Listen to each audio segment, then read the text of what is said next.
HVAC Dean back on the scene. And I know a lot of you guys keep on DMing me. How do I get into HVAC? Is trade school worth it? Should I do union? And I'll answer all of your questions in one video. You do not need experience to get into this trade. Now, when it comes to trade school, if you have the money, it would be worth it, because if you know nothing about HVAC, it will teach you all the basics that you need to learn. And also with trade school, it increases your probability of getting accepted into this company, because trade school also counts as experience. Companies will see that you know basic electrical practices, basic refrigeration practices, and how to handle these things in a safe manner. Also, you need your EPA 608 in order to get into the trade. Your EPA 608 says that legally you are allowed to handle refrigerant. When it comes to the EPA 608, there's 3 types: the type 1, type 2, type 3. If you pass all 3 tests, because there's 3 tests for each type, you'll be able to be a universal technician. Companies will see that. It will increase your chances of getting hired. But when it comes to trade school, a lot of companies, they don't require it, because most companies that you apply for or get into, they will just train you and teach you everything that you need to know. And then the rest of the learning will be on you, because in HVAC, what you know is all dependent on how much you want to know for yourself. Nobody's just gonna throw the knowledge at you. You have to go out and seek it. The difference between trade school and the union has a structured apprenticeship. Everything is more structured. You're gonna have healthcare, you're gonna have pay, benefits, job protection, and also retirement. The thing with union compared to trade school is that there's a lot more rules. There's seniority systems. There's a lot more things in place. So there's not as much flexibility as you'll get if you go from the trade school to a company route, because most unions, they don't even tolerate side jobs. So some companies, they'll allow you, once you get your truck, you could be able to do side work with your own truck, drive to these locations, use your tools and stuff on the truck, and get the side jobs done. If your company is chill like that, I don't know, because some companies ain't really chill like that. But if your company is chill like that, they will allow it. Now, unions, they don't really allow side jobs. So you gotta kiss that thing goodbye, bro, if you go the union route. However, the pay for union is really good. Like, the pay is really good. And the pay also increases on a set scale. And your pay also depends on where you live as well. So if you live in California versus if you live in New York, your salary is going to be completely different. Now, me personally, I didn't go the union route, but if you are watching this and you are in union, drop your experiences below so we can hear it. When it comes to union, a lot of guys' experiences are a lot different, and it varies per state. Some companies would allow the side job thing that I mentioned, but from what I've heard, unions are very strict when it comes to certain things. Like, there's not that much flexibility. It would be worth it because they do train you from the ground up as well. You do get paid while you get trained, and your job security is on lock. As long as you follow the union's rules and you don't get kicked out, you should be fine. So don't do anything stupid. Now, let's say if you graduated trade school, or you don't have the money to afford trade school and you still want to get into the trades, companies are willing to train you. So apply. You need to Google all the companies within your area. Write down a huge list of every single one of them, whether it be residential or commercial, and you need to apply to every single one. If you have a car or a transportation, you need to drive to these companies in person and apply to every single one. In person is more personable. In person will increase your chances of success because they're able to see your face, they're able to see how you carry yourself. So make sure that you're presentable when you go around to these companies and apply to them. But that's the first thing that you could do. That's if you have transportation. Now, let's say you don't have transportation, you don't have somebody to drive you around to these companies. Something that you could also do, call every single one of these companies and ask them if they're hiring. And if they are, try your best to see if you could get a contact to email your resume to. Try to see if you could get an email so you could email your resume to somebody that will be able to actually read through your resume and look at it. Because a lot of these companies nowadays, they're using AI, whether it be Indeed, ZipRecruiter, or whatever online job applying site. AI goes through the whole thing. And let's say that you could be qualified for a job. AI will just disband your application and just get rid of it. So the best thing to do, call the number for the trade company in your area, see if they're applying.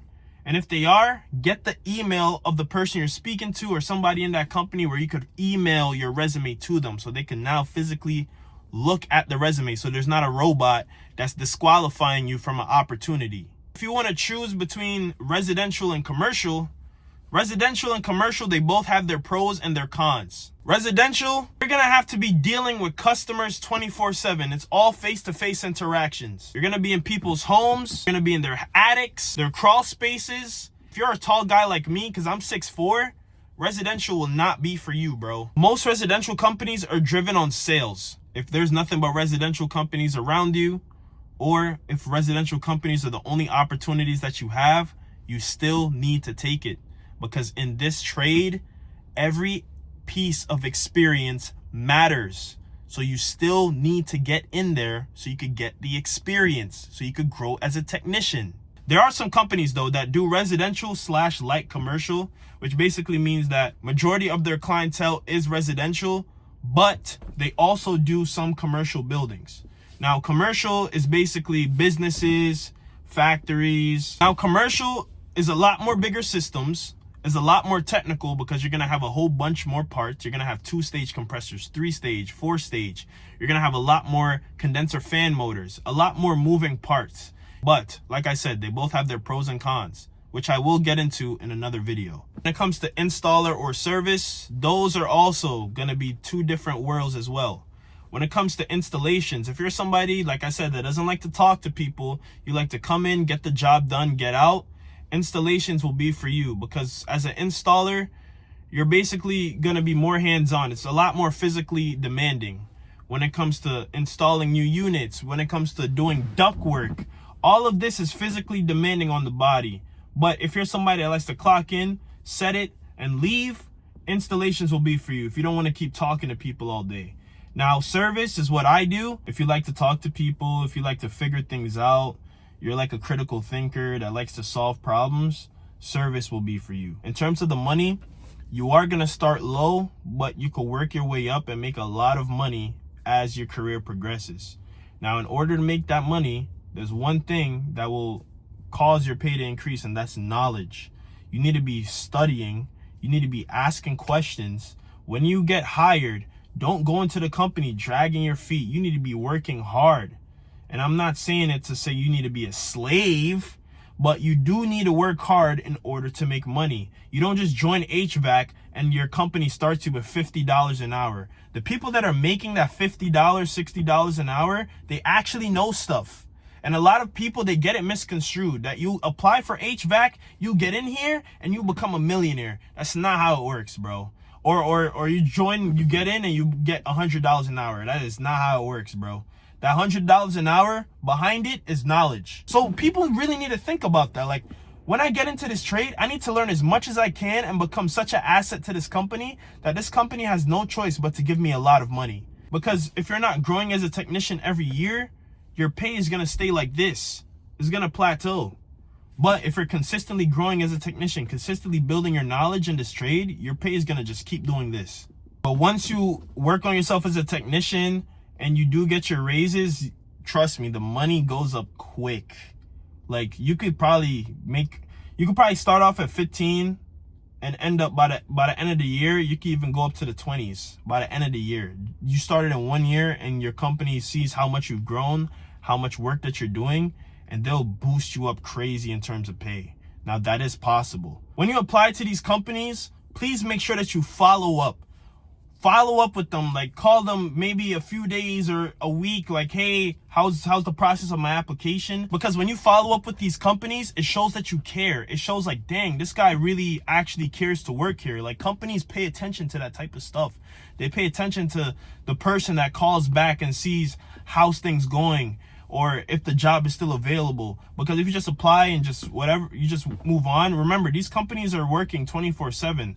They're consistently working around the clock. They're not going to remember you as an applicant. You have to try to stay in their mind by following up with them with a call or an email. Now, the tools that you need, you don't need to buy a bunch of tools. And I will do what's in my tool bag video soon to show you guys that I barely even carry anything for real. And I'm not saying it in a bad way. I'm saying that you don't need that much tools to start off. Over time, you're going to build your tool library. so you'll be able to see what you do need in the field and what you don't need. But a lot of companies, they do cover your tool costs. Some companies do payroll deduction where you just have to pay them back slowly over time for the tool that they bought for you in terms of a loan. But other companies will cover your entire tool set.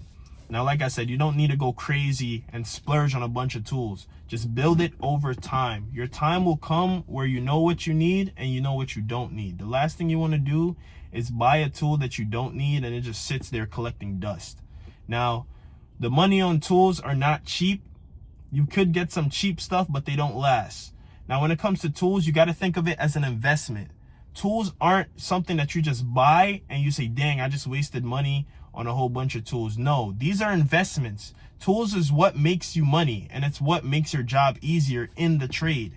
So you need to see tools as an investment into your trade, an investment into your career, because it will make your job easier.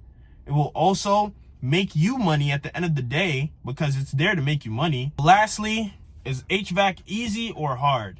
It's a mix of both. It's hard in the fact where it's not something you could come in here and just do and think that, hey, this is nothing. No, bro, you're gonna actually have to bust your ass sometimes. So you gotta get used to a whole bunch of stuff. You gotta get used to working in hot areas, working in attics, working on rooftops, dealing with different clients, different types of personalities, different types of people. You have to work with being under pressure where you have this call, but you have another one to get to and you need to hurry up.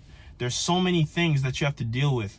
However, if you stick through it, you persevere through your first year or your second year, and you just really try, you give it your all. You don't just come in here, like I said, with this mindset of everything is going to be cupcakes and rainbows. Bro, it will work for you. It will work out. Now, I'm not saying that HVAC is hell. It's not. But I'm saying that not everything in life is easy. Like, if you've never worked hard before in your life, this is going to be your first real man job where you actually work hard, where you actually know responsibility, where you actually know how to manage money, where you know how to now talk to people, navigate the world, and become a better person. Because not only is your technical experience is going to grow, where your hands-on and mechanical knowledge grows as well, but you as a person is going to grow as well in this trade because of all the abrasiveness, all the hardships that you will go through and you will endure. But at the end of that tunnel, it's going to be worth it because you have a skill that could carry you through the entire world. Well, majority of the world, because comes to find out, air conditioning is a luxury. It's not something that's given. It's actually a luxury because most countries don't have air conditioning. But it's something that will carry you throughout the whole world. Right now, I'm in Florida. I can move to California and still have a job. I can move to New York and still have a job. Seattle, the list goes on and on. If I want to go to Canada, I'll still have a job. So it's not hard, but it's also not easy. It's nice. It's like in the middle. It's really in the middle. But you just have to try. You have to try. You're going to go through ups and downs. You're going to go through downs and ups. But at the end of the day, give it your all. And remember, there's guys like me and there's millions of other techs that are going through the same thing as you when it comes to the hardships or starting off at level 1 when it comes to the trade. But as you work your way up, you realize that, hey, you're going to be proud of yourself at the end. You gave yourself a skill that no one could take away from you. Or you're trying to get a skill that will benefit your life and increase your financial situation as well as your personal situation. So get that trade, get into HVAC, and persevere through it all. Because at the end of all of the stuff that you're going to go through when it comes to applying, when it comes to learning the trade, when it comes to the hardships, at the end of all of that, when it's all said and done, you're going to be happy for yourself, for the person that you're going to grow into. Because not a lot of people survive in our trade. They get in here, they realize how hard it is, they don't stick it out, and they leave. But the people that stay through it, persevere, and actually try and give it their all, they reap all the benefits.